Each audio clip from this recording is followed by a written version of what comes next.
Right. ఇక తెలంగాణ రాష్ట్ర వ్యాప్తంగా ఉత్కంఠమైన పరిస్థితి చోటు చేసుకుంది. ఫోన్ ట్యాంపరింగ్కి సంబంధించిన ఎపిసోడ్ రోజు రోజుకు కూడా మలుపులు తిరుగుతున్న పరిస్థితి కనబడుతుంది. మొన్న హరీష్ రావుకు సంబంధించి, నేడు కేటీఆర్కు సంబంధించి మరికొంతమందికి కూడా నోటీసులు ఇచ్చే అవకాశం ఉంది. సిట్కు సంబంధించి విచారణ కొనసాగబోతుంది అంటూ కూడా సమాచారం అందుతుంది. ప్రస్తుతం మనం తెలంగాణ భవన్లో ఉన్నాం. మనతో పాటు హేమ శ్యామల గారు ఉన్నారు. ఒకసారి వారితో మాట్లాడే ప్రయత్నం చేద్దాం. ఎందుకంటే బీఆర్ఎస్ పార్టీకి సంబంధించి భవిష్యత్తులో ఇటు జిహెచ్ఎంసీ కానీ మున్సిపల్ ఎన్నికలలో ఎలాంటి పరిణామాలు చోటు చేసుకుంటాయి, ఈ సిట్కు సంబంధించిన దర్యాప్తు వల్ల ఏమన్నా ఇబ్బందికరమైన వాతావరణం ఏర్పడుతుందా ఏంటి అనేది కూడా వారి చేత మాట్లాడించే ప్రయత్నం చేద్దాం. ఎలా ఉండబోతుంది అసలు పూర్తి స్థాయిలో ఈ సిట్ విచారణ? పూర్తిగా కూడా టాపిక్ డైవర్షన్ అనుకుంటారా, లేకపోతే మరే కారణం అనుకోవచ్చా? అసలు ఏం జరుగుతుంది? క్లియర్గా అది డైవర్షన్ టాక్టిక్స్లో భాగమే. ఆల్మోస్ట్ ఆల్ 2 years నుంచి జరుగుతుంది. ఇది కొత్తగా కాదు. గతంలో కూడా ఈ ఫార్ములా రేస్ అని చెప్పేసి నోటీసులు ఇచ్చి అరెస్ట్ అవుతున్నారని తిప్పిపించిండ్రు. అక్కడ ఎటువంటి ఆధారాలు ప్రూవ్ చేయలేకపోయినారు. కాళేశ్వరం కమిషన్ అని చెప్పేసి అదే వేసిండ్రు, అక్కడ కూడా ఎటువంటి ఆధారాలు లేదు. ఈ ఫోన్ ట్యాపింగ్ కూడా serial Madiga, web series Madiga నడుస్తూ ఉంది. ఆల్మోస్ట్ ఏదో ఒక అంశం ప్రజలలోకి బీఆర్ఎస్ పార్టీ తీసుకోబోతున్న క్రమంలో ఏదో ఒక డైవర్షన్ పాలిటిక్స్ చేసుకుంటూ కాంగ్రెస్ పార్టీ టైంపాస్ చేస్తుంది.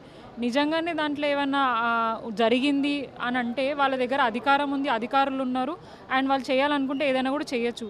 కానీ 2 years పాటు ఒక్క ఆధారం కూడా అఫీషియల్గా చూపించకుండా జస్ట్ టైంపాస్ రాజకీయాలు చేస్తున్నారు.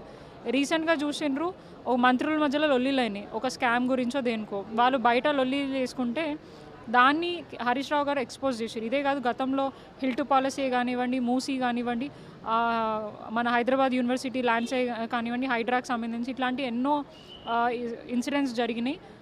సింగరేణి అంశమే కానివ్వండి, ఇట్లాంటివి జరుగుతున్న క్రమంలో బీఆర్ఎస్ పార్టీ గట్టిగా ప్రజల పక్షాన పోరాడుతున్న క్రమంలో ఏదో ఒక నోటీస్ ఇచ్చి వాళ్ళని ఇబ్బంది పెట్టే ప్రయత్నం చేస్తారు. ఇక్కడ మేము ఇబ్బందిగా ఫీల్ అవ్వట్లే, ఖచ్చితంగా మా నిజాయితీని నిరూపించుకునే అవకాశం వచ్చిందనేది మేము భావిస్తున్నాం. డెఫినెట్గా already high court, supreme court Harish Rao గారికి దీంట్లో ఎటువంటి వారికి ఏమంటారు ఇన్వాల్వ్మెంట్ లేదు, మీరు దీని మీద యాక్షన్ తీసుకోవద్దని చెప్పారు. అయినా కూడా నోటీస్ ఇచ్చారు. మేము వారికి సహకరిస్తూ వారు అడిగిన ప్రతి ఒక్క ప్రశ్న కూడా హరీష్ రావు గారు, కేటీఆర్ గారు సమాధానం చెప్తున్నారు.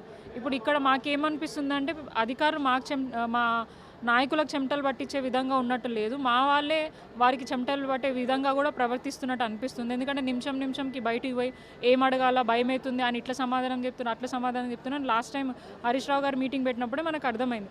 అండ్ ఇమీడియట్గా హరీష్ రావు గారి ఏమంటారు ఇన్వెస్టిగేషన్ అయిపోయి బయటికి రాగానే ఇంకొక లీక్, కేటీఆర్ గారు హరీష్ రావు గారు ఫోన్ ట్యాప్ చేసిండ్రు అంటే అందుకని ఇప్పుడు కేటీఆర్ గారికి నోటీస్ ఇస్తున్నారు అని అన్నారు. దాన్ని ఛాలెంజ్ చేస్తూ హరీష్ రావు గారు, నేను మాట్లాడిన ప్రతి ఒక్కటి ఆడియో వీడియో రికార్డ్ ఉంటుంది, బయట పెట్టండి దమ్ముంటే,